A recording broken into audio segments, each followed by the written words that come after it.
હાલો student, good morning. આપણે યુટીએસમાં તમારા first ચેપ્ટરમાં urban class group, બરાબર. લાસ્ટ ટાઈમ આપણે અર્બન ક્લાસ ગ્રુપ આપણે થિયરી સ્ટાર્ટ કરી હતી, જેની અંદર આપણે ટાઉન, અર્બન એગ્લોમરેશન, આઉટગ્રોથ, બરાબર, મેટ્રોપોલિશન સિટી, મેગા સિટી, બૂમ ટાઉન એન્ડ નીચ ટાઉન, જેની અંદર આપણે ટાઉન્સ, યુએ અને ઓજી વિશે જોયું હતું, બરાબર. તો આની અંદર તમને આપી પણ દીધી છે કે મેગા સિટી હોય કે metro, medium city, small city, ટાઉનમાં કેટલા લાખ એટલે કેટલું પોપ્યુલેશન હોય છે એ, બરાબર. જેની અંદર આપણે ટાઉન જોયું હતું, અર્બન એગ્લોમરેશન જોયું હતું કે કેવી રીતે ટાઉન એટલે શું છે, નાના નાના એરિયા હોય છે તેને ટાઉન કહેવામાં આવે છે, જેને કોના દ્વારા અપ્રુવલ મળે છે, ગવર્મેન્ટ અને કોર્પોરેશન કરતા હોય છે. પછી એક કે બે ટાઉન ભેગા થાય તો એને શું બનાવવામાં આવે છે, અર્બન એગ્લોમરેશન હોય છે. પછી આઉટગ્રોથ મીન્સ તે એક વિલેજ જેની અંદર તમને થોડી પોસ્ટ ઓફિસ છે, ટ્રાન્સપોર્ટેશનની ફેસિલિટી છે, સ્કૂલ્સ છે, જે બધી જે બેઝિક રિક્વાયરમેન્ટ હોય છે, જે બેઝિક ફેસિલિટી હોય છે એ તમને અહીંયા મળી રહેતી હોય છે, બરાબર. હવે આજે આપણે મેટ્રોપોલિશન સિટી જોવાનું છે. મેટ્રોપોલિસ સિટી એટલે શું કે metropolitan city having the more than the 10 lakh population, 10 લાખથી વધારે પોપ્યુલેશન હોય છે.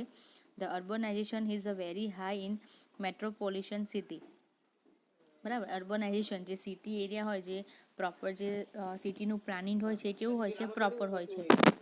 ક્લાસ 1 સિટી હેવિંગ મોર દેન 1 લાખ પોપ્યુલેશન, બરાબર. સિટી ક્લાસ 1 હોય તો એમાં કેટલું પબ્લિક હોય છે, 10 લાખથી વધારે, 1 લાખ જેટલું પોપ્યુલેશન હોય છે એની અંદર. Million plus US town out of 468 UA towns belonging to class 1 category, 53 UA towns each has a population of the 1 million or above each. Metropolitan city known as a million plus US cities. There are the major urban center in the country. 160.7 million person live in these million pulse cities. 18 new towns have been added to this list since at the last census. એટલે metropolitan city એટલે શું, તમને જ્યાં વધારે public પણ વધારે હોય, plus ઇન્ફ્રાસ્ટ્રક્ચરથી માંડી જે પણ મોટી મોટી ફેસિલિટી હોવી જોઈએ તે બધી તમને અવેલેબલ મળે છે. પછી છે યુએસએ, બરાબર, એ રીતે. પછી છે મેગા સિટી. તો મેગા સિટી એટલે શું, મેગા સિટી હેવિંગ મોર દેન 10 મિલિયન પોપ્યુલેશન, 10 મિલિયન કરતાં પણ વધારે પોપ્યુલેશન હોય છે એની અંદર. Among the million plus UAS cities, there are three very large UAS with the more than 10 million person in the country, known as a mega city. These are the Greater Mumbai UA, Delhi, and the Kolkata. The largest UA in the country is the Greater Mumbai UA, followed by the Delhi UA. Kolkata UA, which held the second rank in the census 2001, has been replaced by the Delhi. Delhi છે, મુંબઈ છે, કોલકાતા છે, બધી કઈ છે, mega city છે, બરાબર. The growth in the population in the mega cities have slowed down considerably during the last decade. The Greater Mumbai, which had been instead 30.47% growth in population during the 1991 to 2001, has recorded 12.05% during the 2001 to 2011. Similarly, Delhi from 42.24% to 26 to 69% in the 2001 to 2011, and Kolkata from 19.60% to 6.87% in 2001 to 2011 have also slowed down the considerably. કે કેવી રીતે public ઓછું થતું જોવા મળે છે એ રીતે પોપ્યુલેશનનો જે ગ્રોથ છે એ વધતો જાય છે, અને જે ફેસિલિટી છે એ ધીમે ધીમે એની ડિમાન્ડ છે એ બધી વધતી જાય છે, બરાબર. પછી બૂમ ટાઉન અથવા તો બૂમ ટાઉન એન્ડ નીચ town,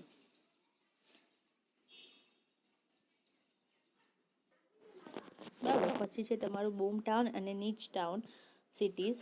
the report tilted National Survey of Household Income and Expenditures NSHIE identified two sets of key cities, the boomtown and the niche cities. Although the boomtown and niche cities are quite small in terms of population, income, and spending as compared to the mega city, their rate of growth is definitely encouraged for the organized retailers. The characteristics of the boom town and niche city are maintained in below table.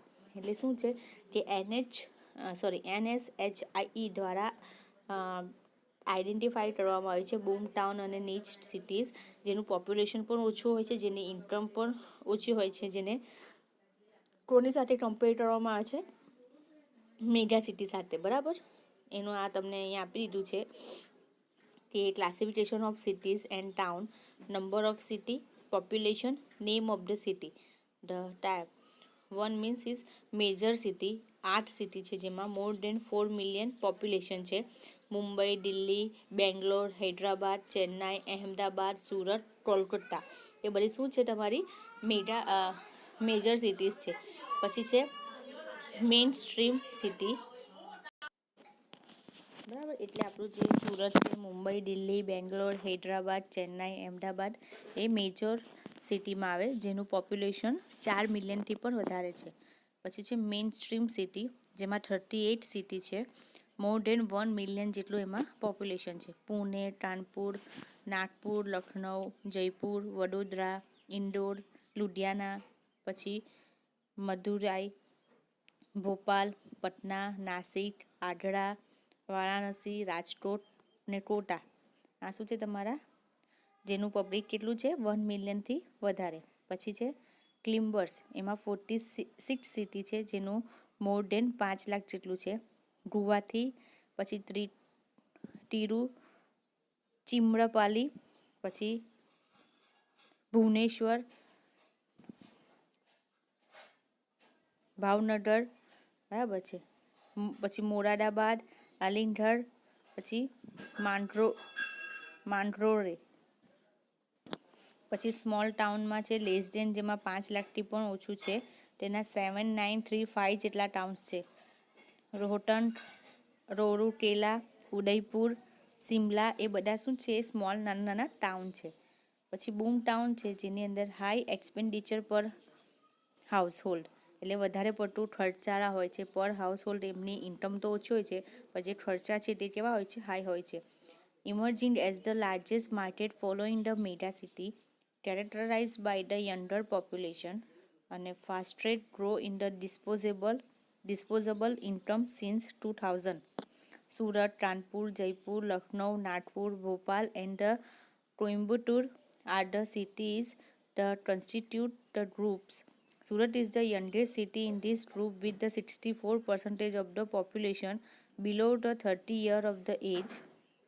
Its population size matches that of the mega city and the household income growth exceeds the urban average by the comfortable margin. The consumption market here already exceeds that of the Ahmedabad and Pune.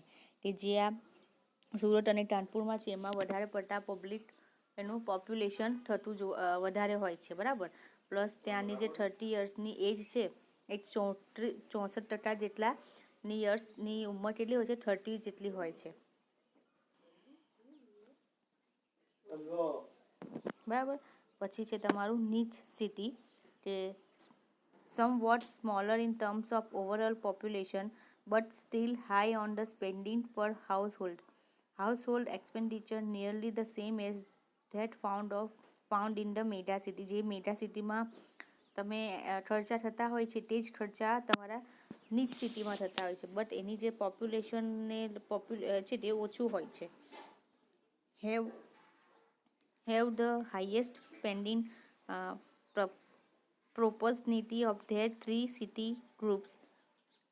Faridabad, Amritsar, Ludhiana, Chandigarh and Jalandhar are the city in this group. આ જે બધી city છે આની અંદર આવે છે, જેમાં expenditure વધારે હોય છે મેગા સિટીની જેવી રીતે, પણ પોપ્યુલેશન કેવું ઓછું હોય છે.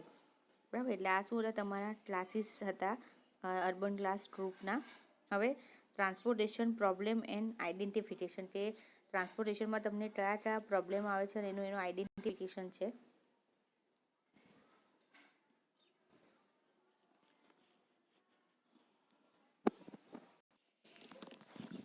બરાબર. તો હવે ટ્રાન્સપોર્ટેશનમાં કયા કયા પ્રોબ્લેમ્સ આવે છે, એનું આઈડેન્ટિફિકેશન કેવી રીતે કરવામાં આવે, પ્લસ એનું સોલ્યુશન તમારે કેવી રીતે આપવાનું એ. તો urban population and number of class 1 cities expected to be double and urban transported demand expected to be triple by 2021.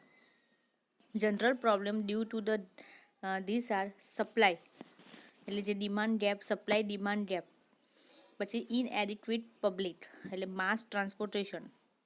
તમે ડિઝાઇન કર્યા હોય અમુક પોપ્યુલેશન માટે અને એનાથી પોપ્યુલેશનનો વધારો થાય તો જે તમારી ડિમાન્ડ છે એ ફૂલફિલ નહીં થઈ શકે.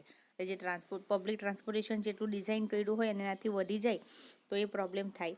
પછી role of intermediate public transport for the small and medium size town, absence of organised bus service in the most of the cities, major travel by personal mode of travel like two-wheeler and four-wheeler, saver congestion, excessive automobile pollution and the energy consumption, more number of accident વધારે થાય છે, pollution વધારે થાય છે. બરાબર. Plus energy જે consumption છે એ પણ વધારે થતું હોય છે. neglected of pedestrian and bicyclists on the large segment of the urban transport, non-sub-optional use of road capacity and difficulty traffic management, કે જે પણ ટ્રાફિક મેનેજમેન્ટની સિસ્ટમ હોવી જોઈએ પ્રોપર નહીં હોય, પ્રોપર નથી હોતી. પછી જે બસ સર્વિસ અવેલેબલ હોવી જોઈએ એ નથી મળતી. પછી જે પર્સનલ વ્હીકલ છે એના લીધે જે ટ્રાફિક થાય છે. તો આ રીતે અમુક ટ્રાન્સપોર્ટેશનમાં પ્રોબ્લેમ્સ જોવા મળે છે. તો પ્રોબ્લેમ અહીંયા આપ્યો છે, phase of transportation planning process છે. તો યુટીપી ફેસીસ અને major activity involve under the major activity. તો ફેઝ 1 છે તો ડિસિઝન પ્લાનિંગમાં પહેલાં તો first of all identify goals and objective, second decide the study area boundary. પ્લાનિંગમાં શું કરવામાં આવે કે તમારું ગોલ શું છે તેને આઈડેન્ટિફાઈ કરવામાં આવે, કયા ઓબ્જેક્ટિવ્સ છે તમારા, કે તમારે કયું ઇન્ફ્રાસ્ટ્રક્ચર પ્રોવાઈડ કરવું છે, તમારે કઈ ફેસિલિટી પ્રોવાઈડ કરવી છે, તે તમારા ઓબ્જેક્ટ તમારા ફાઇન્ડ કરવાના અને એના ઉપરથી કેટલા એરિયામાં તમારે ઇમ્પ્લિમેન્ટેશન કરવાનું છે એ ડિસાઇડ કરવાનું. સેકન્ડ ફેઝ છે ઇન્વેન્ટરી ઓફ એક્ઝિસ્ટિંગ કન્ડિશન. તેમાં ફર્સ્ટ છે inventory of population within the study area, કે જેટલો પણ તમારો એરિયા છે એની અંદર કેટલું પોપ્યુલેશન છે એ ફાઇન્ડ કરવાનું. Second one is the inventory of economic activity, કે કેટલી એક્ટિવિટી થાય એવું છે. કોઈ એવો એરિયા છે એ જે એરિયા છે એમાં કોઈ ઇન્ડસ્ટ્રી છે કે કંઈ હોય તો ત્યાં કઈ એક્ટિવિટી થાય છે એ જોવાની. Plus inventory of vehicle ownership કેટલી છે, ત્યાં પ્રાઇવેટ વ્હીકલ કેટલા છે તે, પ્લસ બીજી કઈ ફેસિલિટી હમણાં હાલમાં છે તે જોવાની. ફોર્થ છે inventory of present trip generation. બરાબર. Fifth one is inventory of land use, કે જેટલો પણ એરિયા છે એમાં કેટલો યુઝેબલ છે અને કેટલો યુઝ થઈ ગયો છે એ. પછી inventory of existing transportation facility, કે હમણાં હાલમાં ત્યાં કઈ ફેસિલિટી છે તે. અને 7 one is inventory of available monetary resources, કે એવા કયા રિસોર્સ ત્યાં અવેલેબલ છે જેનો તમે યુઝફુલ કરી શકો છો તમારા આ ટ્રાન્સપોર્ટેશન ફેસિસમાં. Third phases is the public policy decision by the authority.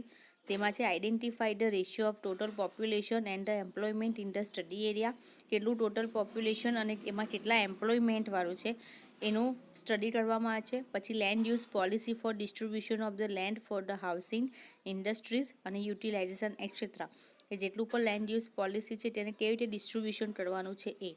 Third one is the decision for the propose transportation facility, decision for the level of service to be provide અને public and potential consideration, કે કઈ તમારે એને ટ્રાન્સપોર્ટેશનની facility આપવાની છે, કઈ service provide કરવાની છે.